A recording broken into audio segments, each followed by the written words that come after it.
지금 우리가 히브리서를 읽고 있고 특별히 지금 오늘 9장을 지금 읽고 있거든요. 히브리서 이제 8장, 9장, 10장이에요.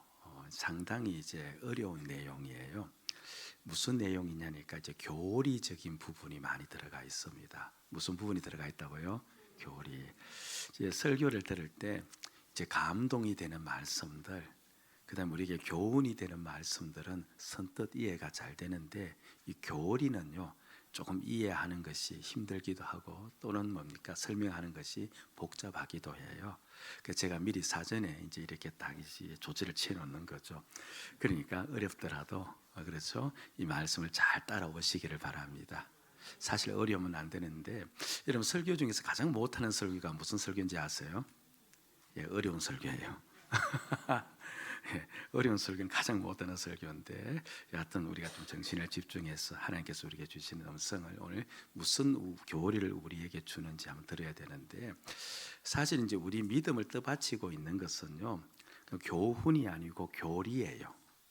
교리가 우리 믿음을 지켜주고 우리 믿음을 받쳐주고 그것이 우리 믿음을 지탱시켜주고 있어요.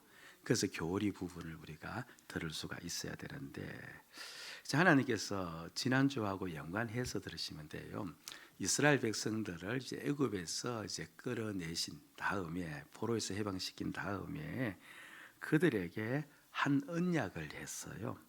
너희가 내 말을 잘 듣고 잘 지키면 너희는 내 백성이 될 것이다. 이것을 이스라엘 백성들에게 한 첫 번째 언약이라 해서 첫 언약이라고 부르고 또 오늘 이 시점에서는 그것이 이미 지나간 언약이기 때문에 옛 언약이라고도 불러요. 그러나 얕은 첫 언약은 너희가 내 말을 잘 듣고 지키면 너희는 어떻게 되어진다? 나의 소유가 되어진다. 내 백성이 되어진다. 이 말은 내가 너희를 돌봐주겠다 이 말입니다. 예. 그런 다음에 내 말을 잘 듣고 지키라고 이제 이야기했으니까 그 말씀 끝난 다음에 무엇을 이제 가르쳐 주겠어요? 하나님의 법이 무엇인지를 이제 가르쳐 주어야 되잖아요. 그러니까 하나님의 말씀이 무엇인지 가르쳐 줘야 되는데 그게 바로 이제 십계명을 포함한 이제 율법입니다. 그래서 율법을 그들에게 다 가르쳐 주어요. 그 율법을 가르쳐 준 다음에 그 다음에 곧장 가르쳐 준 게 뭐냐니까 성막을 어떻게 세울 것인지 성막 제도에 대해서 성소에 대해서 가르쳐 주는 겁니다. 여러분 잘 기억해 보세요. 이 순서가 상당히 중요한데 내 언약, 내 법을 잘 지키라고 한 다음에 법을 가르쳐 준 것은 지극히 당연해요. 그렇죠? 예, 그냥 알면서도 그냥 그렇다라고 이렇게 수긍하면서 따라오셔야 돼요. 그렇죠? 예. 그럼 법을 가르쳐 준 다음에 갑자기 성소, 성막을 어떻게 세울 것인지 가르쳐 주어요. 근데 이것은 잘 이해가 안 되어요. 아니 내 언약을 잘 지키는 것과 성막을 가르쳐 주는 까닭은 어디에 있단 말인가? 선뜻 우리 가운데 이제 이해가 되지 않습니다. 여기는 깊은 이유가 있어요. 왜 그런가 하니까 성소가 있어야만 우리는 아니죠. 과거 이스라엘 백성들은 첫 언약 속에 들어가 있을 수 있기 때문에 그래요. 성소가 없으면 그들은 언약 안에 들어갈 수가 없기 때문에 그런 겁니다. 여러분 보세요. 하나님이 이스라엘 백성들에게 너희가 내 말을 잘 들으라 하면서 내 법을 잘 들으라 하면서 법을 가르쳐 주었을 때 이스라엘 백성들이 자기가 가르쳐 준 하나님 가르쳐 준 법대로 살 줄 알았겠습니까? 아니면 법을 지키지 못하는 줄 알았겠어요? 예, 어차피 두 개 중에 하나입니다. 예, 찍으세요. 내 법을 잘 지킬 것으로 생각하면서 율법을 주었겠어요? 아니면 이스라엘 백성들이 법을 잘 지키지 못하는 것으로 알고 있었을까요? 그렇죠.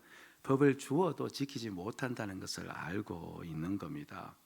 그럼 법을 지키지 못하는 줄로 알면은 하나님의 언약, 너가 내 법을 잘 지키면 이렇게 이야기할 때 이게 앞뒤가 맞아요, 안 맞아요? 안 맞는 겁니다. 그럼 앞뒤가 안 맞는다고 해서 그럼 내 법을 지키지 않아도 된다 이렇게 하면 또 말이 돼요, 안 돼요? 그것도 또 안 되는 겁니다. 왜 하나님께서 내 법을 잘 지키면 이렇게 이야기했냐니까 이스라엘 백성들은 하나님의 백성들이거든요. 하나님의 백성들이니까 법을 잘 못 지키는 경향이 있을지라도 그들은 어떻게 해야 돼요? 법을 잘 지켜야 되는 거예요. 하나님의 백성들이 하나님의 법을 지켜야지 누구 법을 지킵니까? 그래서 자기 백성이니까 너는 내 법을 잘 지켜야 된다. 그렇게 이야기를 했습니다. 그런데 실상은 그들이 법을 잘 지키지를 못했던 거죠. 그러면 그들은 언약밖에 있는 것이고 하나님은 그들을 돌보지 않고 그들을 심판하게 되어 있는데, 그런데 하나님은 그들의 그 속성을 아시고 성소를 그들에게 이제 주신 겁니다. 성소의 성막이라고도 하죠. 성소의 가장 주된 기능이 뭐냐니까 일절이 상당히 많이 있어요. 그러나 그 중에서도 가장 핵심적 기능은 속죄 제사입니다. 예? 그러니까 속죄 제사라는 것은 희생 동물, 희생 제물을 죽임으로 말미암아 그 사람이 가지고 있는 죄를 이제 사함 받는 것을 이야기하고 하는 것을 말하거든요. 그러니까 하나님께서 속죄 제사를 드릴 때요, 그 사람의 그 죄를 없는 것으로 여겨버려요. 이걸 보고 이제 성경에서는요, 도말한다라는 표현을 씁니다. 기억해 두시면 좋습니다. 이게 어떤 의미냐니까, 여러분 검정색 페인트를 이제 칠을 했어요. 나무판에다가 칠을 했는데 그 위에다가 흰색 페인트를 칠해버립니다. 그럼 밖에서 보이는 건 무엇밖에 없습니까? 흰색 페인트밖에 없는데 실상 검정색 페인트는 있어요, 없어요? 있습니다. 그런데 그 위에 덧칠을 해서 흰색밖에 보이지 않으니까 검정색이 이제 도말된 겁니다. 마찬가지로 우리의 죄가 있는데 그 죄를 속죄 제사를 통해서 이제 하나님께 이제 속죄를 구할 때, 하나님은 그 우리가 속죄 제사를 통해서 하나님께 은혜를 구할 때 우리에게 있는 죄가 완전히 그렇죠, 없어진 것으로 하나님께서 여겨버리는 거예요. 실상은 있지만 하나님께서는 뭡니까? 보지 않는 것으로 여기는 겁니다. 이걸 보고 용어로서 어떤 용어를 쓴다고요? 도말한다, 그렇게 이야기를 합니다. 그러면 내가 분명히 잘못했으면 하나님의 언약 안에 들어가 있지 않지만, 근데 속죄 제사를 통하여서 그 죄가 용서받고 그 죄가 없는 것이 되어져 버렸기 때문에 나는 여전히 무엇을 잘 지키는 자? 언약을 잘 지키는 자가 되어 있는 거죠. 그래서 나는 어디 안에 있는 셈이 되어집니까? 하나님의 언약 안에 있는 셈이 되어지고 하나님이 나를 돌볼 수 있는 조건을 갖춘 자가 되어지는 겁니다. 그래서 성소 제도를 그 사람 성도들이 그 이스라엘 백성들에게 허락을 한 거죠. 이 속죄 제사는요, 크게 두 종류가 있어요. 지금 따라오고 계시죠? 예, 속죄는 크게 두 종류인데, 개인적인 속죄 제사가 있고 그 다음에 이스라엘 백성 전부를 위한 속죄 제사가 있습니다. 그런데 제사 방법은 똑같아요. 희생 동물에게 죄를 전가시켜요.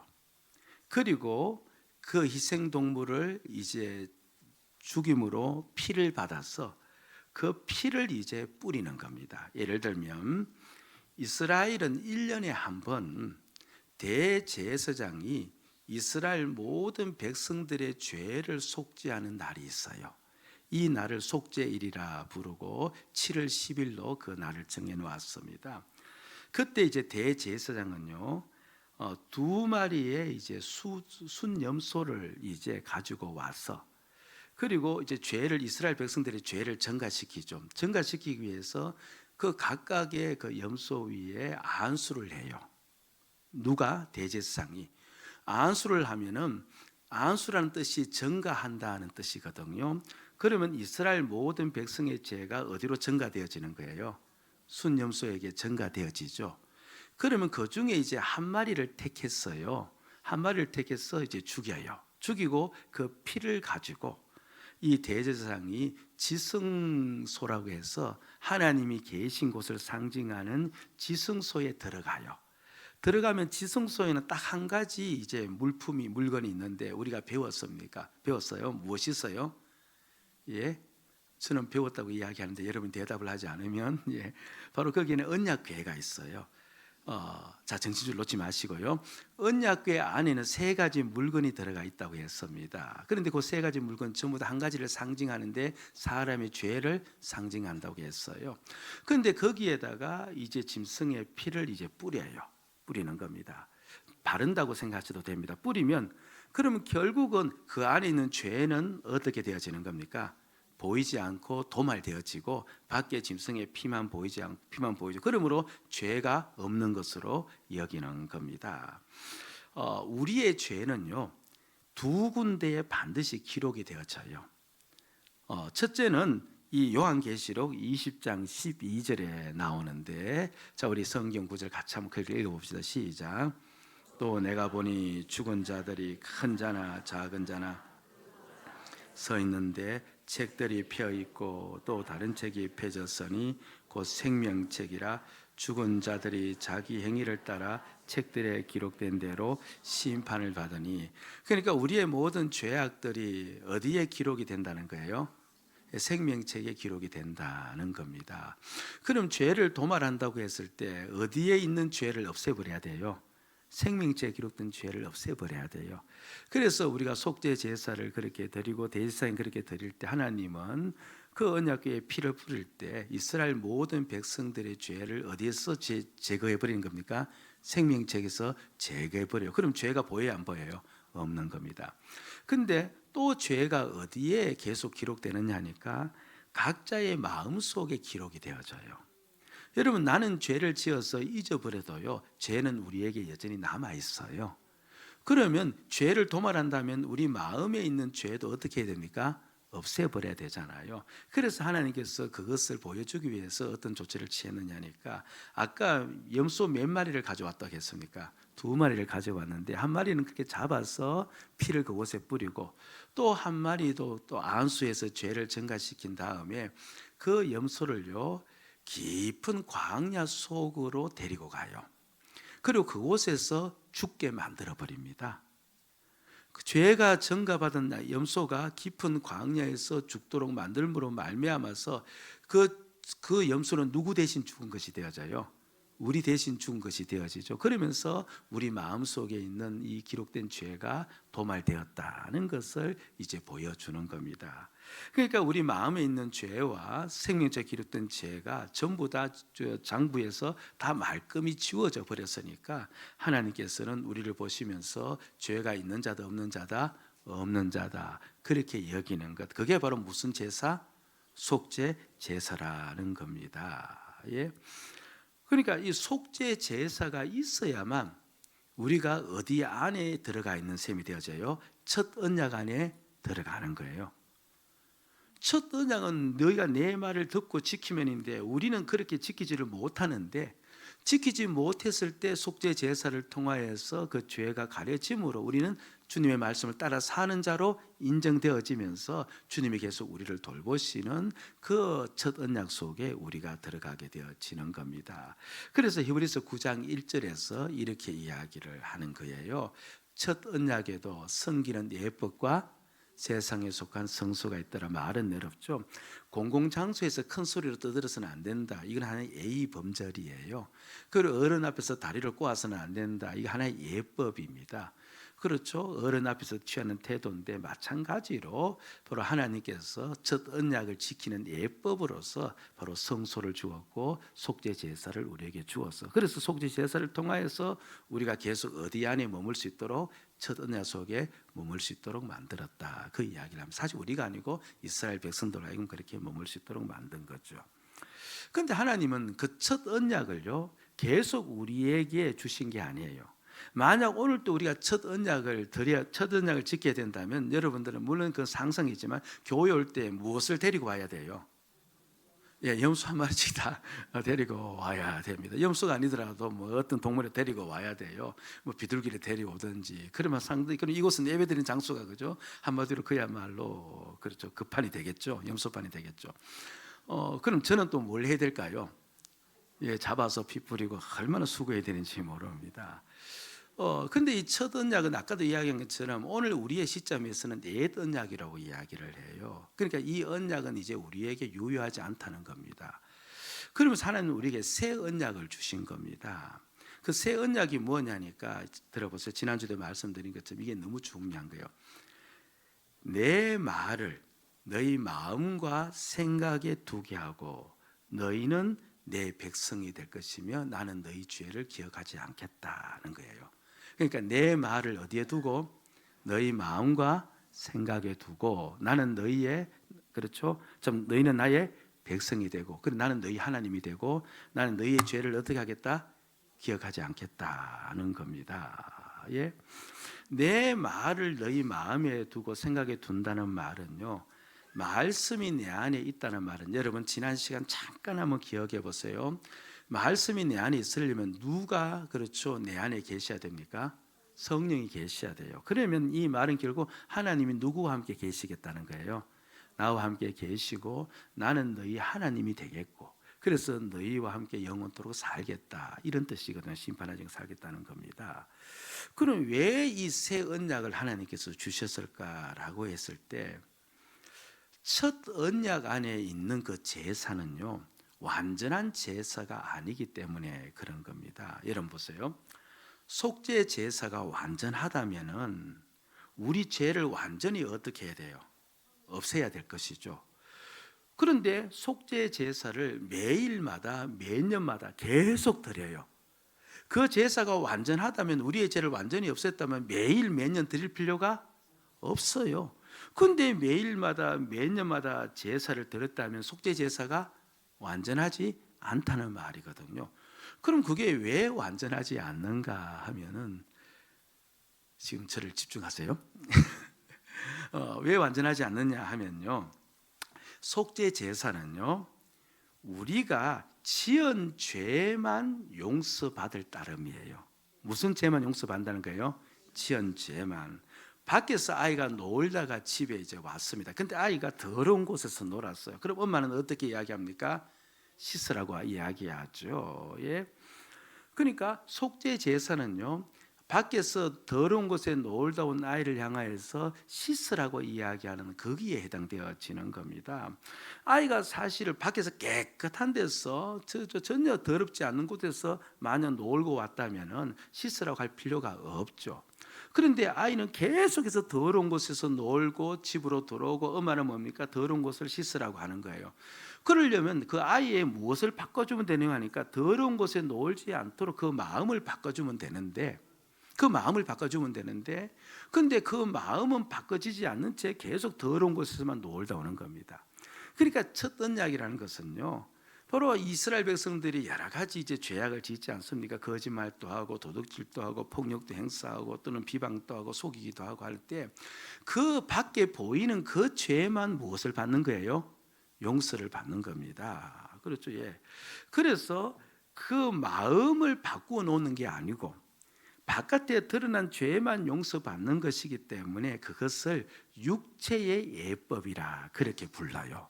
무엇이라 부른다고요? 육체의 예법이라 부릅니다. 자, 10절 말씀 한번 보도록 하십시다. 시작. 이런 것은 먹고 마시는 것과 육체의 예법을 보며 개혁할 때까지 맡겨둔 것이다. 개혁은 우리 마음을 변화시킬 때까지 이제 맡겨둔 것이다. 그런데 실제로 가장 중요한 것은 죄를 짓는 것 이전에 죄 짓지 않는 마음이 중요하잖아요. 근데 그 마음은 그대로 있는데 계속해서 죄를 짓고 있으니까, 그 죄만 용서하니까 그 제사는 뭡니까? 불완전한 제사다는 겁니다. 우리 안에 있는 죄를 없애야 되는 거예요. 그렇죠. 예. 그 죄를 진짜 없애버리면 우리는 뭡니까? 마음이 바뀌어지고 변해지는데, 그래서 이제 그 죄를 없애려고 하니까, 그 죄가 뭐냐니까, 우리 안에 있는 죄가 뭐냐니까, 근본적으로 모든 사람이 가지고 있는 죄 우리는 알고 있어요. 바로 뭡니까? 자아인 겁니다. 자기를 중심으로 자기가 주인 되어 살아가려는 그 자기 중심성, 그 자아, 그 자아가 바로 우리 안에 계속 도사리고 있는 난, 우리는 계속해서 뭘 지을 수밖에 없어요.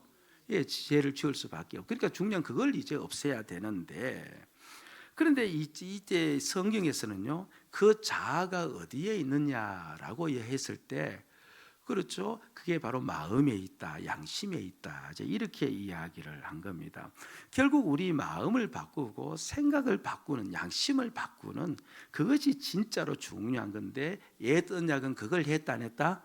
하지 않았고, 새 언약은 이제 그걸 이제 한다는 겁니다. 보세요.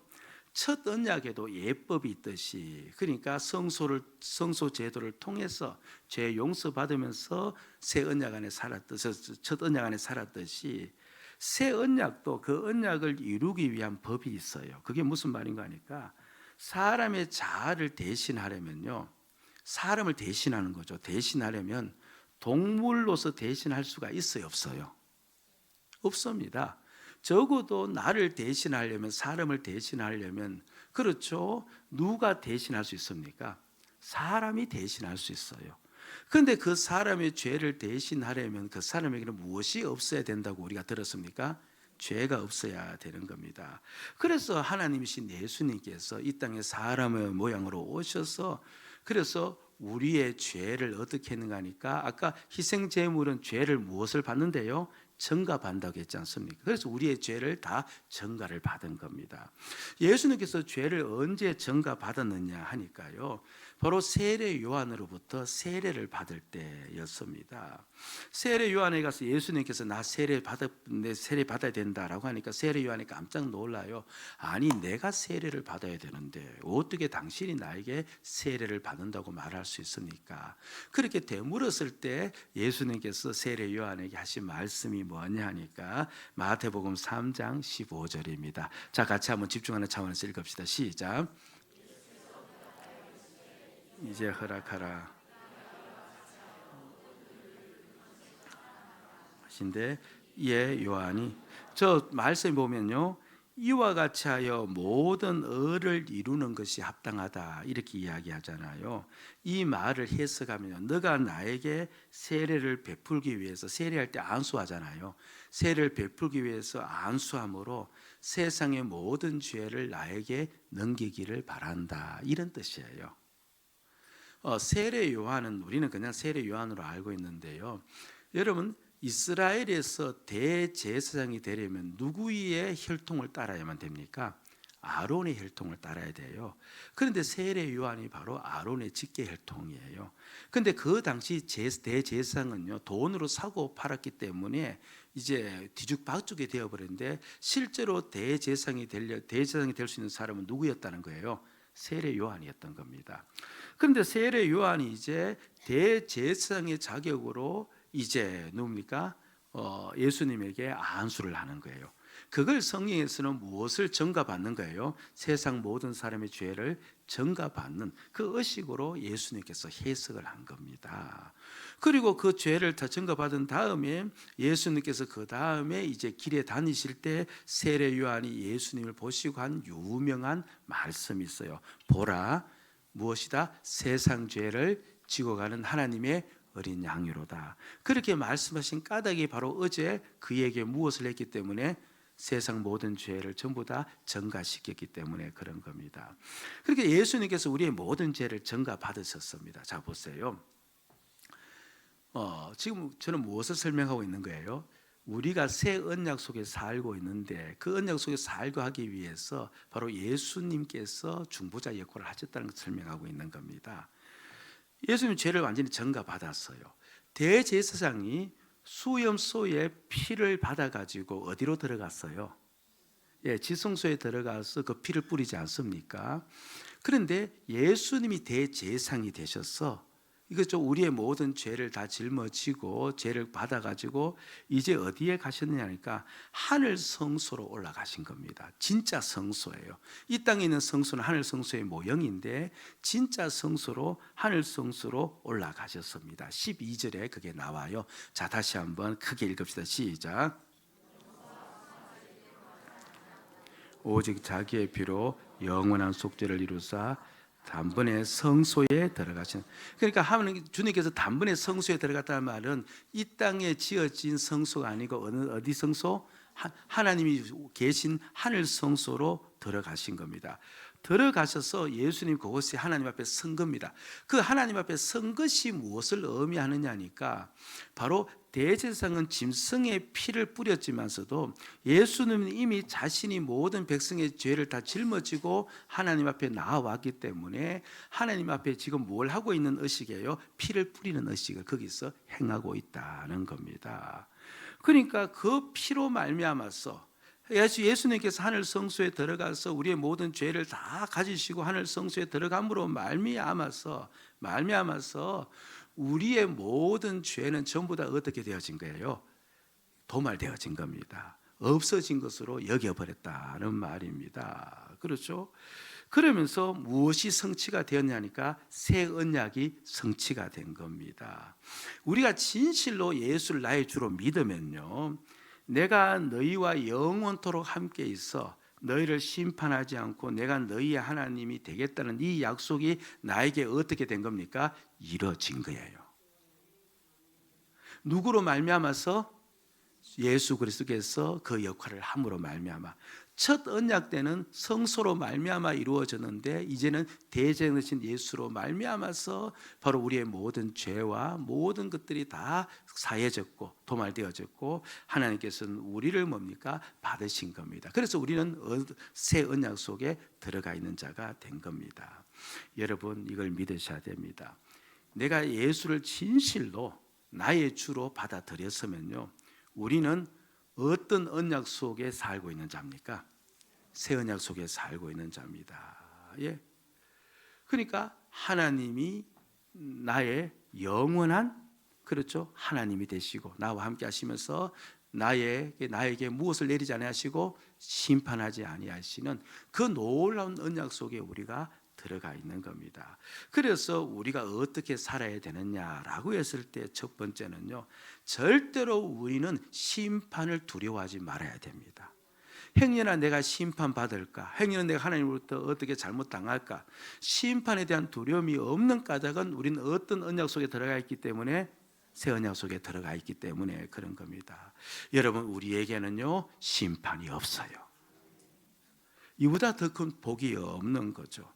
그리고 둘째, 어떻게 살아야 되는지 우리에게 주시는 말씀은요, 모든 상황에서 하나님이 우리의 힘이심을 믿어야 돼요. 아멘. 예. 여러분 15절 말씀 보시기 바랍니다. 자, 같이 또 읽읍시다. 시작. 이로 말미암아 그는 새 언약의 중보자이시니 이는 첫 언약 때 범한 죄에서 속량하려고 죽으사 부르심을 입은 자로 하여금, 여기서 영원한 기업의 약속을 얻게 한다라고 했을 때 영원한 기업의 약속은 다름 아닌 하나님을 가리키는 말이에요.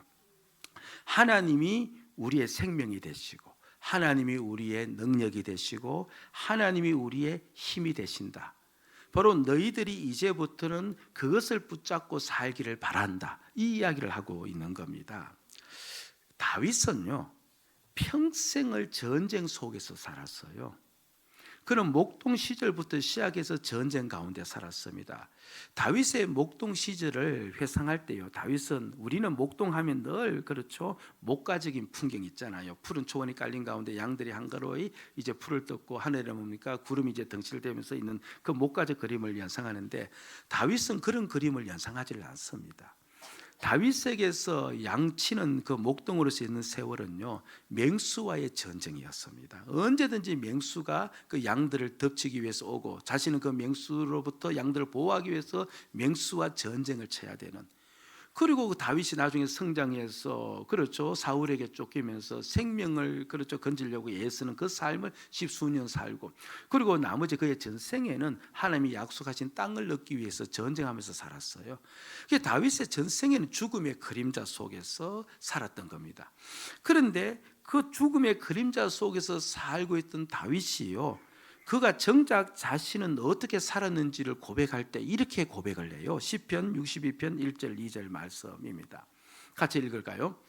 나의 영혼이 잠잠히 하나님만 바라며 나의 구원이 그에게서 나오느다. 오직 그만이 나의 반석이시요 나의 구원이시요 나의 요새시니 내가 크게 흔들리지. 그 죽음의 공포 속에서 다윗은 흔들린다 안 흔들린다 안 흔들린다? 흔들리지 않는 겁니다. 요동치지 않은 거예요. 왜 요동치지 않았습니까? 나에게는 힘이 있다는 거예요. 누가 힘이 된다는 거예요? 하나님이 내 힘이시고 하나님이 나의 생명의 피난처에 있음을 내가 아니까 나는 요동하지 않을 것이다 라고 이야기합니다. 새 언약 속에 우리가 들어와 있어요. 하나님이 영원토록 나의 하나님이 되신다고 말씀하셨어요. 그런 거로 우리는 하나님이 나의 하나님이 되심을 믿고 하나님으로부터 모든 능력과 힘과 은혜를 공급받을 수 있는 자가 됨을 믿고 하나님을 바라보는 신앙이 있어야 돼요. 요동칠 필요가 없어요. 모든 환경 속에서 우리는 잠잠히 누구만 바라보며 살아야 돼요? 하나님만 바라보며 살 수가 있어요. 행여나 우리들 가운데 지금 힘들고 어려운 환경 가운데 불안 속에 있는 자가 있다면 내가 새 언약 속에 하나님이 영원토록 나와 함께 계시는 나의 하나님이심을 굳게 믿으시고 그 하나님을 바라보는 은혜의 시간 되기를 주의 이름으로 축복을 드립니다. 그리고 셋째, 우리가 새 언약 속에 들어갔다는 말은요, 우리는 죄와 상관이 없는 자가 된 거예요. 왜 그렇습니까? 우리의 죄가 완전히 없어져 버렸잖아요. 그 죄와 상관 있는 자가 아니라 죄와 상관없는 자가 되었다. 28절에 그것을 일러주고 있습니다. 자, 28절 같이 읽읍시다. 시작. 죄를 담당하시려고 단번에 들이신 바 되셨고 구원에 이르게 하시기 위하여 죄와 상관없이 자기를 바란 자들에게 두 번째 나타나시니라. 우리의 모든 죄가 도말되었기에 나는 죄와 상관이 없는 자다. 그럴 때 우리 마음속에 또 의심이 일어납니다. 그러면 내가 죄 짓는 것은 무엇 때문에 그렇습니까? 제가 이것은 거듭거듭 말씀했죠. 분명 나는 예수를 내 주로 믿으면서 거듭났어요. 죄 없는 자로 거듭났어요. 그런데 무엇은 거듭나지 않았대요? 내 육신은 거듭나지 않은 거예요. 육신 속에는 마음도 들어가 있죠. 그러니까 내 육신, 내 마음, 내 생각은요, 여전히 무엇에 물들어져 있는 겁니까? 죄에 물들어져, 자기 중심성에 물들어져 있는 겁니다. 그런데 내가 그 육신을 따라갈 따름이에요. 나는 원래 죄와 상관이 없는 자인데, 그래서 나는 원래는 거듭난 나는 죄를 지을 수 있는 자다, 죄를 지을 수 없는 자다, 죄를 지을 수 없는 자인데, 근데 내가 죄를 짓는 까닭은 거듭난 내가 죄를 짓는 게 아니고 거듭난 내가 누구를 따라가는 거예요? 죄를 따라가기 때문에 그런 겁니다. 여러분, 오늘도 내가 짓는 모든 죄는요, 거듭난 내가 짓는 게 아니고 나는 무엇을 따라가는 자요? 죄를 따라가기 때문에 그 죄를 지은 겁니다. 나는 죄와 상관이 없는 자가 된 거예요. 죄와 상관이 없다는 이 말이 무슨 의미예요? 장차 주님께서 이 땅에 오실 때요, 우리 모두가 주님을 맞이할 수 있다는 거예요. 어느 한 사람 예외 없이 주님을 맞이할 수 있는 그런 자로 서게 되어졌다는 것을 우리에게 가르쳐 주고 있는 것이죠. 여러분, 나는 죽었고 예수가 내 주이심을 확실히 내가 받아들이고 있다면 우리는 어떤 언약 안에 있는 자이다? 새 언약 안에 있는 자이다. 그렇게 결코 우리에게는 무엇이 없다? 심판이 없고 만물의 주인 되신 주님이 하나님이 나의 하나님이 되시니 그 하나님을 힘으로 삼고 살아갈 수가 있고, 그리고 마지막 주님이 오실 때 우리는 당당하게 주님 앞에 설 수 있는 자가 되었다. 그리고 이 땅 살 때 더 이상 우리는 죄에 끌려 살지 말고 죄를 이기며 사는 자가 되어야 한다는 것을 오늘 말씀 우리에게 가르쳐주고 있습니다. 저와 여러분들 오늘 말씀을 통하여서 우리 모두가 새 언약 속에 들어와 있는 자임을 믿으시고 그 믿음 위에서 사시기를 주의 이름으로 축복을 드립니다. 아멘.